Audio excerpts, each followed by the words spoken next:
देखें, बड़ा अहम केस है। बरे सगीर पाको हिंद का बहुत बड़ा केस है और इस केस में मुल्क का वजीर आज़म करप्शन के केस में पेश हो रहा है।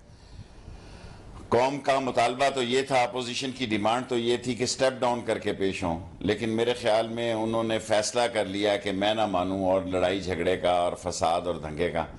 कल इन्होंने बड़ी कोशिश की और सारे शहर में से लोगों को इकट्ठा करने के लिए बड़े जतन डाले और सरदार नसीम जो पहले सुप्रीम कोर्ट पर हमले के चैम्पियन थे और जिनको मेयर बनाया हुआ है, और वो चेयरमैन जो इस हमले में मुलव्वस पाए गए थे सुप्रीम कोर्ट में और सज़ा याफ्ता थे, उनको इकट्ठा करके भी कोशिश की, लेकिन वो नाकाम हुए। क्योंकि मुस्लिम लीग बड़ी समझदार जमात है, वो समझती है कि किस वक्त तक चलना है और कहाँ तक चलना है, और वो किसी ऐसी जगह पे पाँव नहीं रखती जहाँ दलदल हो या ज़मीन की तपश हो और पाँव जलने का अंदेशा हो।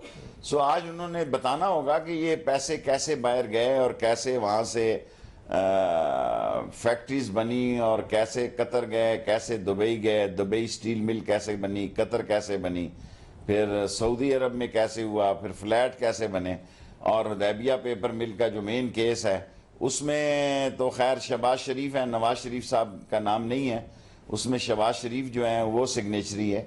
सो केस 5 ओवरों का केस है। मुझे पूरा यकीन है कि इंसाफ जीतेगा और ये जलील और रुस्वा होंगे करप्ट लोग और करप्शन के दावेदार लोग। और अगर अल्लाह सुब्हान ताला को मंजूर हुआ तो इसी 70, 80, 100 दिन के अंदर अंदर मैं समझता हूँ आईनी कानूनी इंसाफ पे मबनी फैसला आएगा।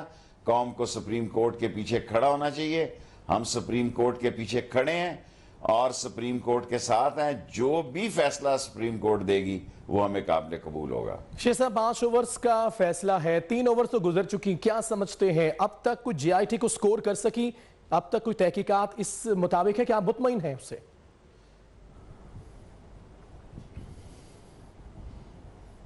मैं बिल्कुल मुतमिन है। JIT ने क्या स्कोर करना है जब कहते हैं हमारे पास है ही कुछ नहीं। देखें ना, हर आदमी पहले प्राइम मिनिस्टर हाउस में मीटिंग करता है, ये उनका कानूनी हक है। और तारक शफी साहब ने जाके जो बातें की हैं, और आप इनका केस देखें जी, केस तो 7 दिन का केस नहीं है, 7 हफ्ते का केस नहीं है, 126 दिन सुप्रीम कोर्ट में लगे। अब ये लग गया, लगा लें जनाब, इनको पूरी सफाई का मौका दें। हर आदमी ये कहेगा जनाब अली, पहले दिन जो भट्ट साहब ने सुप्रीम कोर्ट में बयान दिया था, मेरा ख्याल है वो सबसे सच्चा केस था। उन्होंने कहा जी कोई शय हमारे पास नहीं है, ऊंटों पे जाता था सामान, ऊंटों पे पैसे जाते थे, गधों का वक्त था।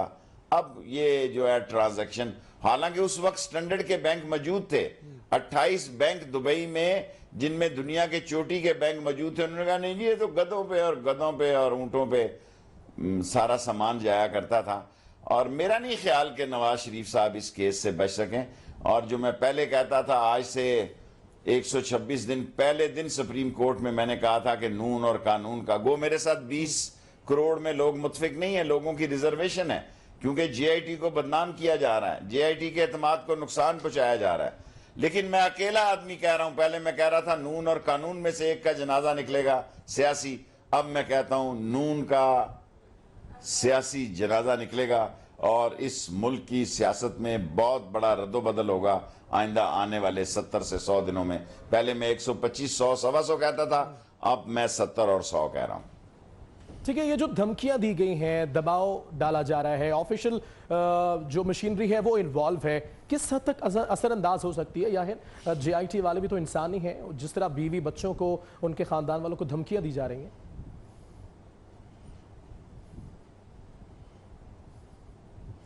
देखें, रेंजर्स को तो रेंजर्स दे दी गए हैं, ये बड़े बेईमान लोग हैं।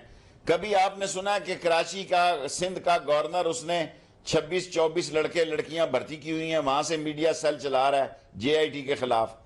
इधर जो नून लीग का मीडिया सेल था, 14, 16 या 18 आदमी थे, उनमें से 11-12 इन्होंने दुबई भेज दिए हैं परसों चौथ।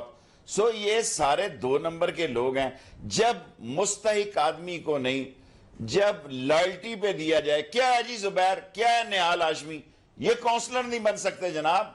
कराची में काउंसलर बनने जाएं, लोग इनको चांटे मारें, लोग इनको चांटे मारें कि दफा हो जाओ, उनकी शक्लें देखें। और ये मीडिया सेल जना रहे हैं, गवर्नर बन रहे हैं, और निहाल हाशमी जैसा बंदा कहता है कि आपके बच्चों की भी जिंदगी तंग कर देंगे इस मुल्क में।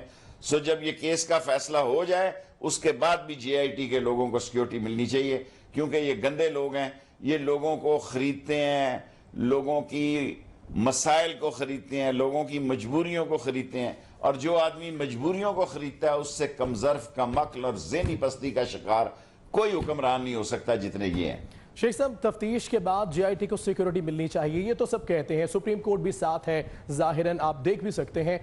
सलामती बच्चों की चाहेगी JIT या फिर तहकीकात में फर्क पड़ेगा, पीछे हटेगी, कुछ स्टेप बैक है?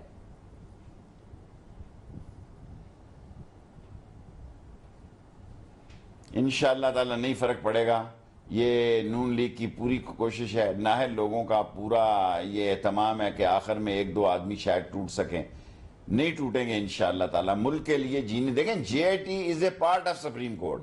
सारे पाकिस्तान में ये तासर दिया जा रहा है और सारे मेरे एंकर भाइयों की बातों से ऐसा ज़ाहिर हो रहा है कि JIT ने तो 13 सवालों की अपनी इन्वेस्टिगेशन जमा करा देनी है सुप्रीम कोर्ट में। फैसला तो 5 जजों ने सुप्रीम कोर्ट में करना है, 2 जज पहले ही दे चुके हैं।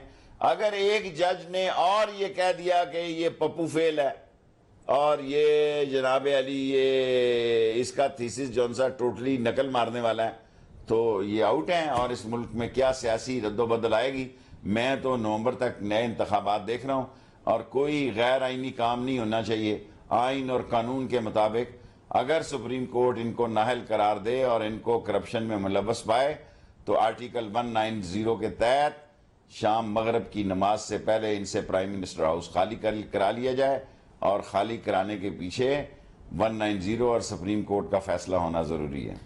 शेख रशीद अब हमारे साथ ही रहेगा अपने नाजरीन को, और एक अहम खबर देते चले। वजीर आजम का बगैर प्रोटोकॉल JIT में पेश होने का फैसला, जुडिशल अकेडमी में प्रोटोकॉल लेकर नहीं जाएंगे। ये फैसला किया है वजीर आजम मोहम्मद नवाज शरीफ ने। वजीर आजम मोहम्मद नवाज शरीफ का बगैर प्रोटोकॉल JIT में पेश होने का फैसला, जुडिशल अकेडमी में प्रोटोकॉल लेकर नहीं जाएंगे। शेख साहब, आपके सामने ये खबर हमने ब्रेक की है, वजीर आजम नवाज शरीफ का बगैर प्रोटोकॉल JIT में पेश होने का फैसला किया गया है। एक तरफ इतनी ज्यादा सिक्योरिटी है और रेड जोन करार दे दिया गया है मुतल्लिका इलाकों को।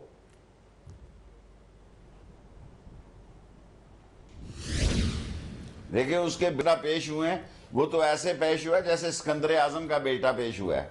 कोई कस्तनतुनिया इन्होंने फतह किया हुआ था वो पेश हुआ है, कोई द्वारका का किला इन्होंने। सर, ये चोरों का ग्रोह है, ये सारा खानदान करप्शन में पेश हो रहा है। हुकूमत नहीं छोड़ना चाहता, ये चाहता फौज उनको निकाले, और इनका ये एजेंडा है कि फौज को पंजाब पुलिस बना दिया जाए।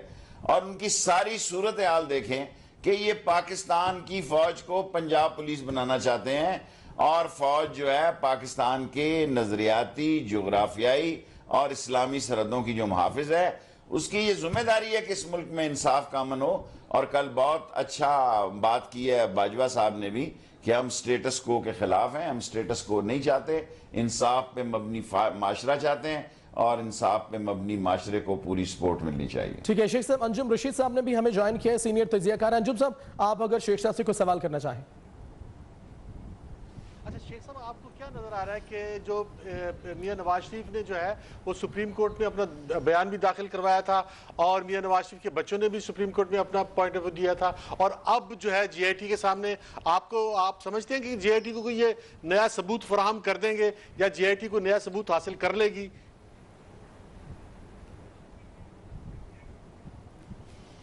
शेख रशीद साहब, कोई नया सबूत ये फराहम नहीं करेंगे, क्योंकि ये तो कह रहे हैं डार साहब ट्रकों के हिसाब से माल लाद के भेजा है, और ये वही स्टेटमेंटें हैं जो उन्होंने दी हैं पिछले केस में। सिर्फ 2 जजों ने कहा कि हम बिल्कुल कन्विंस हैं कि ये चोर हैं और ये गॉडफादर है। 3 जजों ने कहा कि नहीं, इनको सफाई का और मौका मिलना चाहिए। 5 के 5 जजों ने कहा कि ये कतरी खत बकवास है और डस्टबिन केस है, लेकिन इसके बावजूद उन्होंने कहा कि उसको मौका दें कि आके बयान दे। सो केस की नोयत 5 जजों के दरमियान एक है, लेकिन 3 जजों की राय है कि कानून के लकूने पूरे करने के लिए इनको आखिरी हद तक ये मौका दिया जाए कि ये अपनी सफाई पेश कर सकें। इनके पास कोई सफाई नहीं है। जिस बंदे ने इनको कुवैती खत का रास्ता दिखाया है, उसने इनको अगले घर का सियासी रास्ता दिखाया है, यहाँ से निकलने का रास्ता दिखाया है। और हुदैबिया पेपर मिल तो एक बड़ा खुला केस है, जिसमें एक जज ने, जो अपीलेंट जज था, उसका अपना वहां से केस के फैसले के बाद उस जज साहब का भी अकाउंट निकला है ब्रिटिश वर्जन से, उस जज का भी वहां से अकाउंट निकला है। ये सारे मिले हुए हैं, नथु सिंह एंड फतू सिंह। इंशाअल्लाह ताला इंसाफ पे फैसला होगा, इंसाफ जीतेगा और करप्शन का जनाजा ताबूत निकलेगा। जीआईटी जो है,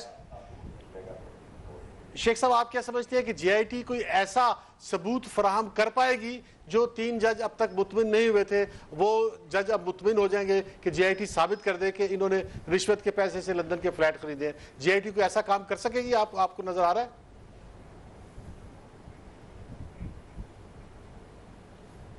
जीआईटी का ये काम नहीं है कि वो सबूत फराहम करे। जीआईटी को जो 13 सवाल दिए हैं, जिनमें अभी एक मरियम बीबी का 8 नंबर सवाल जो है नेल्सन और नेल्सन का, वो अभी बाकी है और वो भी ये पूरा कर लेंगे। जेआईटी को जो 13 सवाल दिए गए हैं उनका वो जवाब देंगे, अपनी एक्सपर्टीज और अपने experience, because nobody can beat the experience. Supreme court के मुताबिक ये पाकिस्तान के एक्सपीरियंस तरीन लोग हैं, and as I have said कि nobody can beat the experience, और दे आर द जेआईटी। और ये जॉइंट इन्वेस्टिगेशन 13 सवालों पर अपनी तहकीक, अपना विजन और अपनी लीगल एक्सपर्टीज और अपने एक्सपीरियंस के साथ सुप्रीम कोर्ट को रिपोर्ट पेश करेंगे। फैसला करना सुप्रीम कोर्ट का काम है कि ये इन्होंने ठीक की इन्वेस्टिगेशन या गलत की या बायस थी या थी। फैसला सुप्रीम कोर्ट के पास। शेख साहब आप क्या समझते हैं कि जीआईटी जो है वो मरियम नवाज को भी तलब करेगी?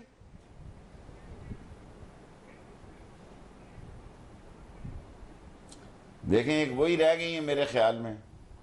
असल केस तो देखें ना, स्टाम्प वगैरह और अथॉरिटी लेटर्स और सारे मेरे ख्याल में तो अब वही एक रह गई है। उनको पता नहीं, मुझे बुला रहे हैं नहीं, लेकिन गालिब इम्कान ये है कि उनको भी बुलाएंगे। अच्छा शेख साहब, आप क्योंकि सूरत हाल को बहुत अरसे से एनालाइज कर रहे हैं और देख रहे हैं और बहुत बारीक बीनी से देख रहे हैं, आप क्या समझते हैं कि अब 2018 में इलेक्शन देख रहे हैं या इलेक्शन आपको अगले 9 साल के लिए, 10 साल के लिए पोस्टपोन होते नजर आ रहे हैं?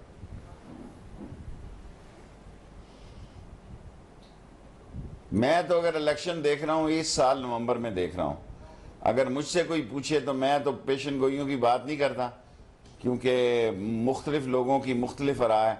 मैं 2017 को फाइनल साल देखता हूँ। जो कुछ भी कटी कट्टा निकलना है 2017 में निकल आना है। और अक्टूबर नवंबर बड़े क्रूशल महीने हैं। मैं रोज़ कह रहा हूँ 100 दिन पाकिस्तान के बड़े अहम हैं। अब 90 दिन लगा ले, पहले तो 125 कहता था, 10-15 दिन गुजर गए हैं। जो कुछ होना है इसी में हो जाएगा। ठीक है शेख रशीद साहब, ये